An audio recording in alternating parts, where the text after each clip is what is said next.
அங்கக வேளாண் முறையில் காய்கறி சாகுபடி செய்து பயனடைந்த ஈரோடு மாவட்டம் தாளவாடி தாலுகா திகினாரை கிராம வேளாண்மையாளர் எம் சந்திரசேகர் அவர்கள் தரும் யோசனைகள்.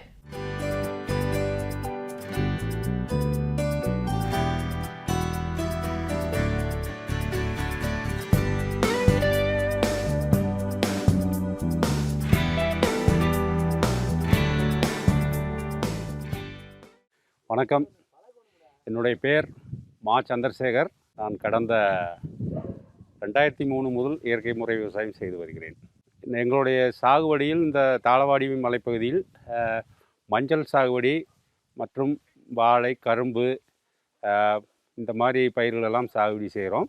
இதோடு சேர்த்து காய்கறி பயிர்களான முட்டைக்கோசு, பீன்ஸு, உருளைக்கிழங்கு, வெள்ளைப்பூண்டு, பீட்ரூட் போன்ற காய்கறிகளும், சமவெளி காய்கறி பயிரான சின்ன வெங்காயம் போன்ற காய்கறிகளும் இங்கே நாங்கள் பயிர் செய்கின்றோம். இன்றைக்கு நீங்கள் பார்த்து கொண்டிருப்பது உருளைக்கிழங்கு வயல். உருளைக்கிழங்கு சாகுபடியை பற்றி இப்போது நாம் பேசலாம். உருளைக்கிழங்கு என்பது நமது நாட்டுக்கு வெளிநாட்டிலிருந்து வந்த ஒரு காய்கறி பயிர். இருந்தபோதிலும் நம் மண்ணில் அது நிலைத்து நம் மக்களிடம் நல்ல வரவேற்பை பெற்றுள்ளது. நல்ல சுவையான ஒரு கிழங்கு. குழந்தைகளும் பெரியவர் முதல் குழந்தைகள் வரை அனைவரும் விரும்பி சாப்பிடக்கூடிய ஒரு காய்கறி. இது ரசாயன முறையில் மிகுதியான அளவில் இந்தியாவில் உற்பத்தி ஆகின்றது. அதே சமயம் இயற்கை முறையில் உருளைக்கிழங்கு சாகுபடி என்பது சொற்ப அளவிலேயே நடக்கிறது. அதை நாங்கள் புதிய முயற்சியாக எடுத்து செய்து வருகிறோம். உருளைக்கிழங்கு சாகுபடி செய்வதற்கு வடிகால் வசதியுள்ள இருமண்பாடான நிலத்தை தேர்வு செய்ய வேண்டும். இருமண்பாடான நிலத்தை தேர்வு செய்ய வேண்டும். முதலில் அதற்கான பருவத்தை தேர்வு செய்து நாம் சாகுபடியை ஆரம்பிக்க வேண்டும். சாகுபடியை திட்டமிடும் முன்பே வயலுக்கு தேவையான தொழு உரத்தை தேவையான அளவு நாம் இட்டு அது பலதானிய விதைப்பை செய்தால் மிகச்சிறப்பாக இருக்கும். ஒரு 50 நாள் 60 நாள் வளர்த்தி அதை மடக்கி உழுதோம் என்றால் நில வளம் மேம்படும். அதனால் காய்கறி சாகுபடியும் நன்றாக இருக்கும், மகசூலும் கூடும், நமக்கு நோய் தாக்குதலும் குறையும், மண் வளமும் மேம்படும். இப்போது நாம் திட்டமிட்டபடி காய்கறி சாகுபடிக்கு உருளைக்கிழங்கு வயலை தயார் செய்து விட்டோம். இதில் நாம் கவனிக்க வேண்டியது உருளைக்கிழங்கு சாகுபடியில் ஏற்படும் நோய்களும் அதற்கான தீர்வுகளுக்கும் நாம் முதலிலேயே ஒரு வழிமுறையை கண்டறிந்து வைத்திருக்க வேண்டும். முதலில் நாம் விதை நேர்த்தி செய்ய வேண்டும். ஏனெனில் உருளைக்கிழங்கில் பல்வேறு நோய் தொற்றுகளும் வரும். அழுகல் நோய் இருக்கிறது, பூஞ்சன நோய்கள், பாக்டீரியல் நோய்களும் அதை தாக்கும். எனவே மிக கவனமாக நாம் உருளைக்கிழங்கு விதை நேர்த்தி செய்து வைக்க வேண்டும். அதற்கு ஒரு ஏக்கருக்கு குறைந்தபட்சம் ஒரு டன்னிலிருந்து 1.5 டன் வரை விதைக்கிழங்கு தேவைப்படும். இந்த பகுதியில் பொதுவாக குப்ரி ஜோதி என்ற ரகம் பயிரிடுவார்கள். அது இங்கே சிறப்பாக வரும். எனவே அந்த ரகம் போன்ற ரகங்களை தேர்ந்தெடுத்து நாம் அதை விதைக்கிழங்கு தயார் செய்து வைத்துக்கொள்ளலாம். விதைக்கிழங்கு விதை நேர்த்தி செய்வதில் Pseudomonas, Bacillus subtilis, Paecilomyces, Pochonia, Trichoderma viride போன்ற நுண்ணுயிர்களை ஒரு 100 கிலோவுக்கு 100 கிராம் என்ற அளவில் அந்த நுண்ணுயிர் கலவைகளை ஒரு மின்கல தெளிப்பான் மூலம் கிழங்கையை ஒரு குடோனில் பரவலாக ஒரு தாளில் விரித்து வைத்து அந்த கிழங்கின் மீது இந்த நுண்ணுயிர் கலவையை மின்தெளிப்பான் மூலம் தெளித்து கையில் 2 முறை கிளறி விட்டு நன்கு படும்படி தெளித்து அதை எடுத்து சாக்கு பையில் சேமிக்க வேண்டும். உருளைக்கிழங்கு சாகுபடியில் நாம் முக்கியமாக கவனிக்க வேண்டியது தொழு உரம் பயன்படுத்திய பின் உருளைக்கிழங்கு பாஸ்பரஸ் என்கிற மணிச்சத்தை அதிகமாக எடுக்கக்கூடிய ஒரு பயிர் என்பதால் இதற்கு இயற்கையான முறையில் தேவையான அளவுக்கு பாஸ்பரஸ் சத்தை கொடுக்கக்கூடிய உரங்களை நாம் பயன்படுத்தலாம்.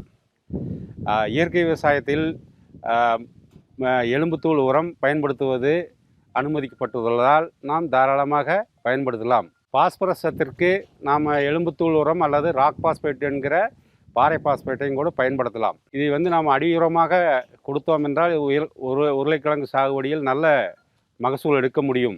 எனவே நாம் ஏக்கருக்கு ஒரு 200 கிலோ என்கிற அளவில் நாம் இதை பயன்படுத்தலாம். நடவு வயலில் நல்ல ஒரு சரியான இடைவெளி கொடுத்து நாம் கிழங்கு சாகுபடி செய்ய வேண்டும். 1.5 அடி என்கிற அளவில் பார் அமைத்து அதில் 1 அடி என்கிற அளவில் இடைவெளி கொடுத்து நாம் கிழங்கை நடவு செய்யலாம். நடவு செய்து ஒரு 2-3 நாட்களுக்கு பின் தண்ணீர் தெளிப்பு முறை அல்லது சொட்டு நீர் முறை அல்லது கட்டுத்தண்ணி என்கிற 3 முறைகளிலும் தண்ணீர் கொடுக்கலாம். தண்ணீர் கொடுத்த பின் இது ஒரு 15 முதல் 20 நாட்களுக்குள் நன்கு பயிர் மேலே முளைத்து வந்து நமக்கு ஒரு நல்ல கவர்ச்சிகரமான ஒரு பயிராக காணும். அப்பொழுது வந்து நாம் கவனமாக பயிரை பராமரிக்க தொடங்க வேண்டும். உருளைக்கிழங்கை பொறுத்த வரைக்கும் நோய் தாக்குதலும் ஏற்படும். கிழங்கு அழுகல், வேரழுகல் போன்றவை ஏற்படும். இலைக்கருகள், புள்ளி நோய் போன்றவைகளும் அதை சாறு உறிஞ்சும் பேன் தொல்லைகளும் வரும். இதுபோக புரோட்டோனியா புழு என்கிற புழுவும் பின்பகுதியில் கிழங்கு முதிர்ச்சி அடையும் பொழுது தாக்குவதற்கு வாய்ப்புள்ளது. எனவே நாம் இதையெல்லாம் ஒரு இயற்கை முறையில் செய்யும் பொழுது கவனத்தில் எடுத்துக்கொண்டு செய்தோம் என்றால் நாம் நல்ல மகசூல் அடைய முடியும். 15 நாள் 20 நாள் என்கிற பொழுது நமக்கு ஒரு 1/4 அடி 1/2 அடி என்கிற அளவில் உருளைக்கிழங்கு பயிர் நமது வயல்வெளியில் நன்கு காணும். அப்பொழுது நாம் பயிர் பாதுகாப்பை தொடர ஆரம்பிக்க வேண்டும். கூடுதலாக அமிர்த கரைசல் அல்லது ஜீவாமிர்தம் அல்லது இயற்கை வள ஊக்கிகளை நாம் மண்ணுக்கு அளவாக கொடுத்து வர வேண்டும். பயிர் வளர்ச்சி ஒரு 30 நாள் வரும் பொழுது மேலுரமாக ஏக்கருக்கு ஒரு 250-300 கிலோ வரை இயற்கை உரங்களை கொடுக்கலாம். இயற்கை உரங்கள் என்றால் கடற்பாசி உரம் மற்றும் ஆமணக்கு பிண்ணாக்கு, எள்ளு பிண்ணாக்கு, வேப்பம் பிண்ணாக்கு போன்ற பிண்ணாக்கு வகைகளை கொடுக்கலாம். மேல் உரமாக இதை நாம் வைத்து மண்ணணைத்து பார் மண்ணணைத்து நாம் தண்ணீர் பாய்ச்சி கவனமாக பராமரித்து வந்தோமானால் நல்ல மகசூலை எதிர்பார்க்கலாம். ஒரு 35 நாள் 40 நாள் வயது உள்ள பயிருக்கு சாறு உறிஞ்சும் பூச்சி தாக்குதல் வாய்ப்பு இருக்கும். அப்பொழுது வேப்பெண்ணெய் கரைசல் அல்லது வேப்பங்கொட்டை சாறு, மூலிகை பூச்சி மருந்துகள் அல்லது நுண்ணுயிர் கலவைகளான வெர்டிசிலியம் லெக்கானி போன்ற கலவைகளை நாம் பயன்படுத்தி தடுக்கலாம். இதில் நாம் கவனிக்க வேண்டியது உருளைக்கிழங்கு சாகுபடியில் என்ன முதலீடு, என்ன வருமானம் என்கிறதை நாம் பார்க்கலாம். கிழங்கு வகையில் நாம் குறைந்தது ஒரு துண்டிற்கு 1000 ரூபாய் முதலீடு செய்ய வேண்டியிருக்கும். இது நாம் வெளிச்சந்தையில் தான் வாங்க வேண்டும். ஒரு 25 துண்டு கிழங்கு என்றால் எடுத்துக்கொண்டால் ஒரு 25,000 ரூபா நாம் விதைக்கிழங்கிற்காக நாம் முதலீடு செய்ய வேண்டும். தொழு உரம் மற்றும் பராமரிப்பு செலவுக்கு குறைந்தபட்சம் ஒரு